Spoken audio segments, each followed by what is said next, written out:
At 5, it's offer review, and we're going to do something different today. We're going to look at a not salty post on Reddit.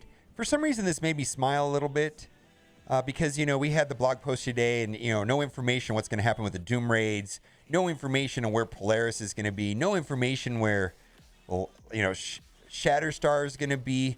Longshot is going to War Store. We don't know, and a lot of stuff. We don't know where Jubilee event is. But this post, for some reason, made me smile, and I got to give what a name, Fragrant Skin. Just play for fun. I keep hearing everyone is quitting the game. Foxnex, Scopely, Scopel Next is running the game into the ground. Too many bottlenecks, too many bugs, no new content. Everything's being paywalled. This game has been around for over 3 years. It has provided entertainment to a lot of people. Me. A lot of people during that time, especially this last pandemic year. Yes, when most of us caged in with nowhere to go. This game has become a platform to escape the reality of daily life. Yes, everyone's built more of an online friendships last year alone. Why leave now? I worked for a large corporation, moved around into different positions until I finally found my calling. From my experience, they will only make changes to the game if it'll generate future income. Yes. The only way they'll make much needed changes if some breaks or something affects revenue. Yeah. Don't take a break. Play less. Spend less. Don't spend. Just play for fun. I think that's a pretty reasonable post, right? And, one of the things that I do want to say is if I think one of the biggest regrets I hear from players that took a break from the game is that they didn't have someone babysit their account. And what that is like, maybe have a friend of yours, kind of take care of your account while you take a break. And, I don't know the terms of service on that. It's probably against the terms of service. But if you're going to quit the game and abandon your account, what does it matter, right? Maybe just have someone that logs in every day and collects the daily activities and does the minimum amount. Because more often than not, people come back. And a lot of them wish that they hadn't completely abandoned their account for 4 or 5 months or whatever. And they wish they would have had somebody just log into it. Maybe get your cousin to do it. Down the street, say, hey, do you want to play Marvel Strike Force for a couple weeks? I'll get back to you. I don't know. I don't know. Also, this is an old article from a long time ago. California man spent $1 million playing Game of War. And I've talked about this before, but this is a guy that, and this is back in 2016, the guy embezzled like $4.5 million. And then he spent $1 million that he embezzled on playing Game of War. And it just I asked this question, and it's just kind of interesting to think about. But what if, Game of War, when you're downloading the game, they had to disclose to you the most that anybody has ever spent on the game?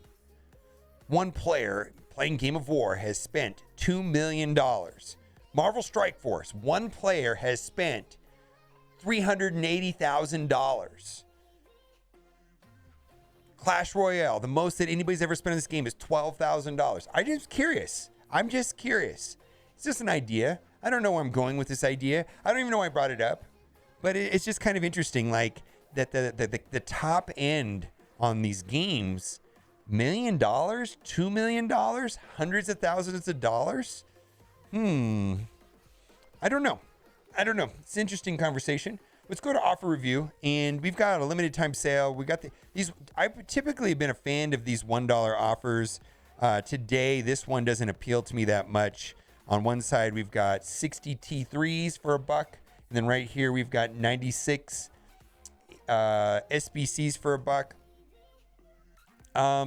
I don't have a problem with this offer. I don't know where I value SBCs at, and the problem I have with SBCs is some characters need thousands. So I think the most I've seen is 2,400 and where character go from 0 to 15. So I don't even know where I value SBCs. SBCs, I suppose that's a relatively good price, but it's just a drop in the bucket, man, on how many you actually need to upgrade a character. So this doesn't necessarily appeal to me that much compared to like the training material offers we've had or the T4s. Gear, they really think their gold gear is worth way more than I do. I think gear in general is kind of garbage. Also, tonight was the Chaos Theory event. Don't forget to run that to get your gold and silver promotion credits. And there's been a lot of discussion on taking characters to 7 red stars. And And the typical suggestion that I have on gold promotion credits is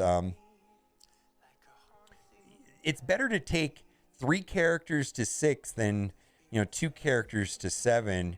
It's just there's a lot more value in taking characters to 6, and there very rarely have I found that there was a tremendous value in taking a character 7. I've only done it once, and it was a long time ago. I don't know, more than 6 months ago. I took Thanos to 7 red.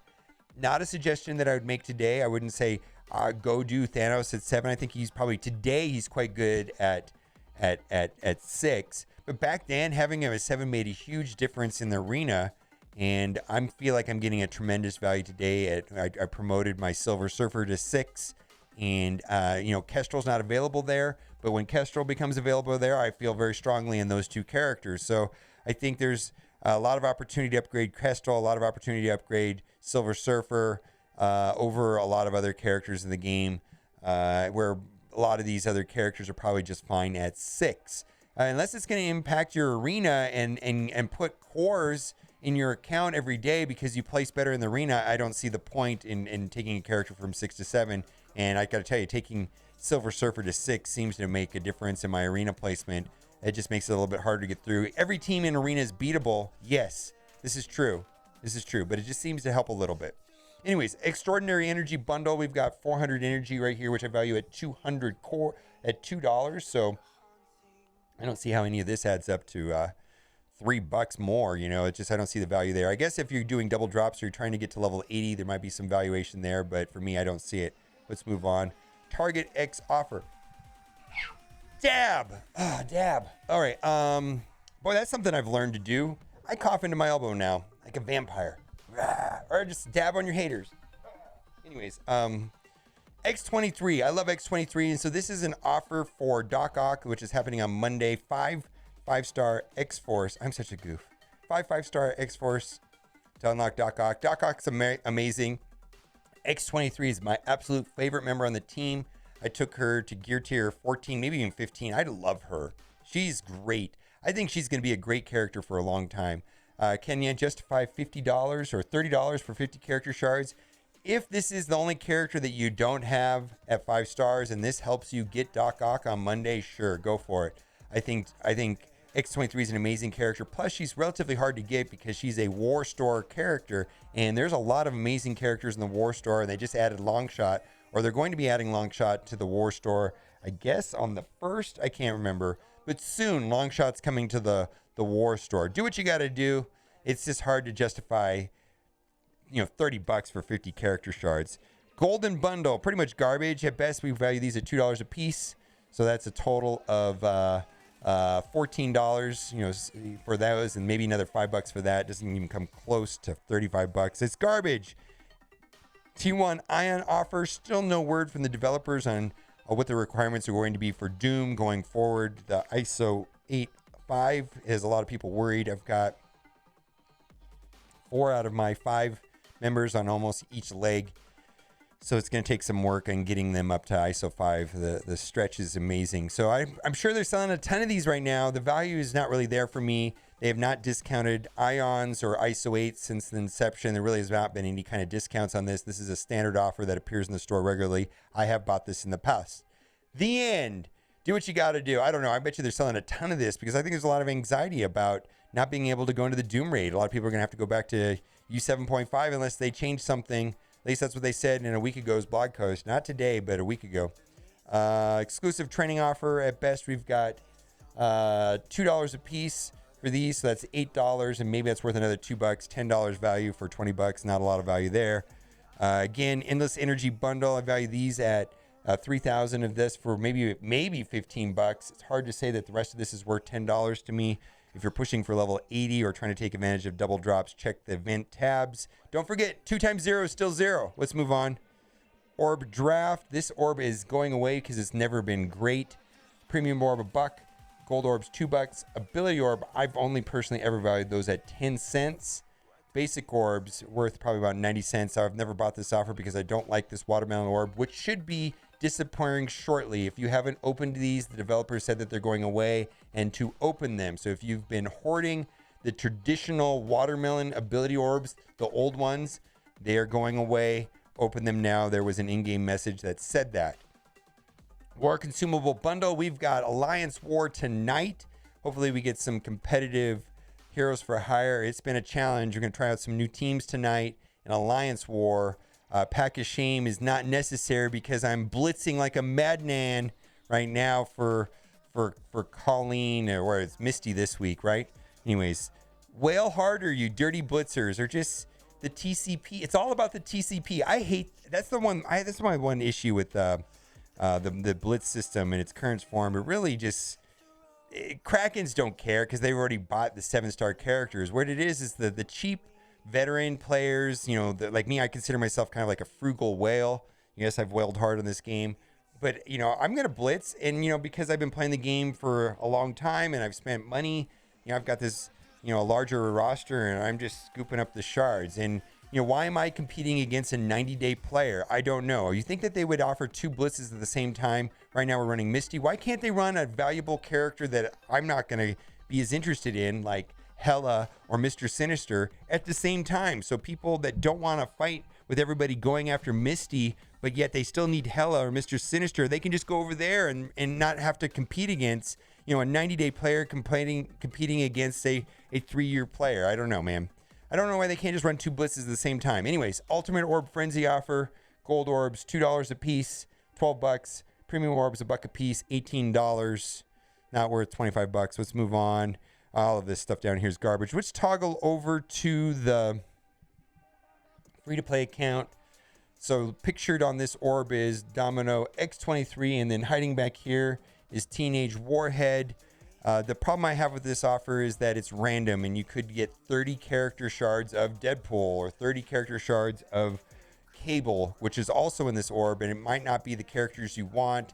It doesn't give a crazy amount of shards necessarily, and it could be the character shards you don't want. But if this is, at the end of the day, the only way that you can get a 5-star Doc Ock, then do what you got to do. But I'm not a fan of this orb in general.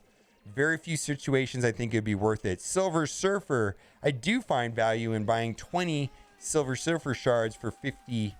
$20 for 50 Silver Surfer shards, as far in my book, is about as reasonable as this game sells anything. Best character in the game, 50 character shards for $20.